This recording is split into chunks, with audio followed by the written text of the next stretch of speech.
जादुई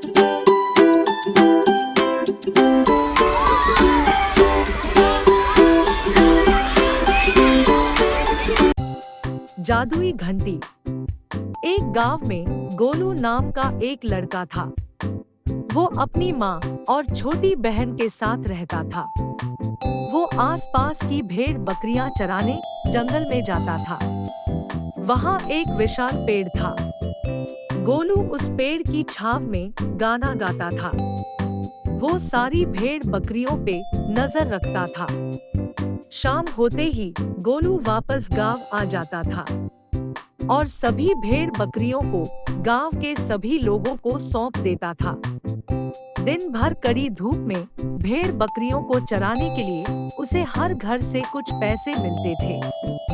इन पैसों से गोलू घर चलाता था और अपनी माँ और बहन का पेट भरता था। इस कमाई से वह घर के लिए जरूरी चीजें ला पाता था। लेकिन छोटी बहन को कभी-कभी अच्छा खाना खाने का दिल करता था।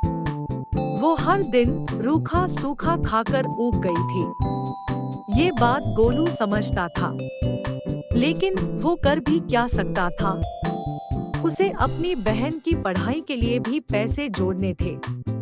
अगली सुबह उठकर गोलू फिर से भेड़ बकरियां चराने जंगल में पहुंचा, तो उसने देखा कि एक लकड़हारा उस पेड़ को काट रहा था जिसके नीचे वो बैठकर भेड़ बकरियां चराता था। और ये देखकर वो चिंतित और दुखी हो गया। लेकिन उसने एक तरकीब लगाई। सुनो लकड़हारा भाई, ये पेड़ को आप क्यों काट रहे हो? शायद आपको पता नहीं है कि इस पेड़ को जो कोई भी काटेगा तो इसमें बैठी चुड़ैल उस पे जा बैठेगी। ये सुनकर लकड़हारा डर गया और भागने लगा।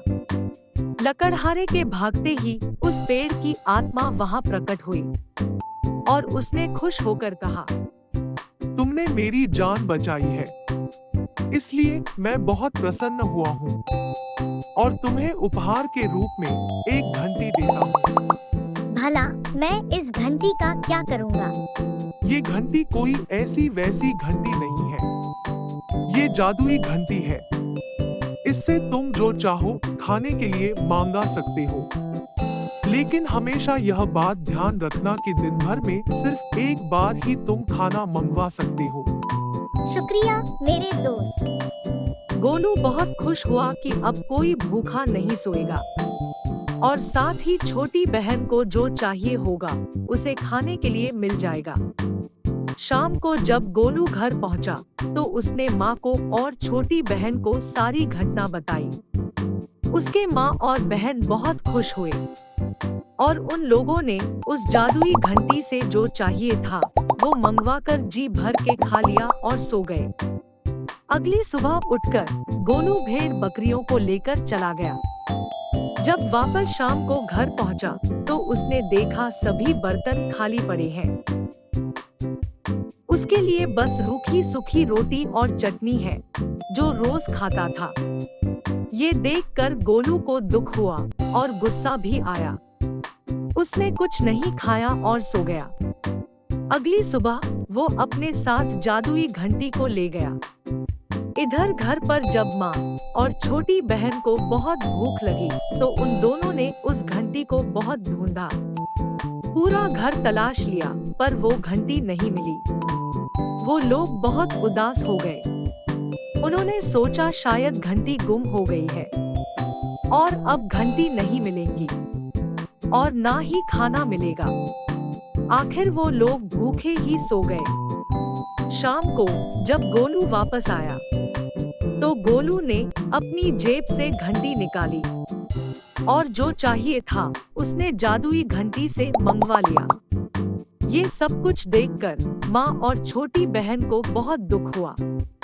छोटी बहन बहुत रोने लगी और उसने कहा, भाई आप स्वार्थी हो गए हैं, आप पहले ऐसे नहीं थे। गोलू को यह सुनकर बहुत दुख हुआ। उसे अपनी गलती का भी एहसास हुआ, पर उसने अपने दिल की बात भी दोनों को बताई। आपने घंटी से खाना तो मांग लिया, लेकिन आप लोग मेरे लिए रखना भूल गए। मैं थककर भूखे पेट ही सो गया। मैं और क्या करता। इस बात से मुझे दुख हुआ और मुझे गुस्सा भी आ गया। माँ और बहन को भी अपनी गलती का एहसास हुआ। उन्होंने गोलू से माफी मांगी और फिर सबने मिल बांटकर खाना खाया। शिक्षा। इससे हमें यह सीख मिलती है कि हमें स्वार्थी होकर नहीं सोचना चाहिए, दूसरों की जरूरतों का भी ध्यान रखना चाहिए। वीडियो अच्छी लगे तो लाइक, शेयर और चैनल को सब्सक्राइब करके बेल आइकन को दबाना बिल्कुल ना भूलें।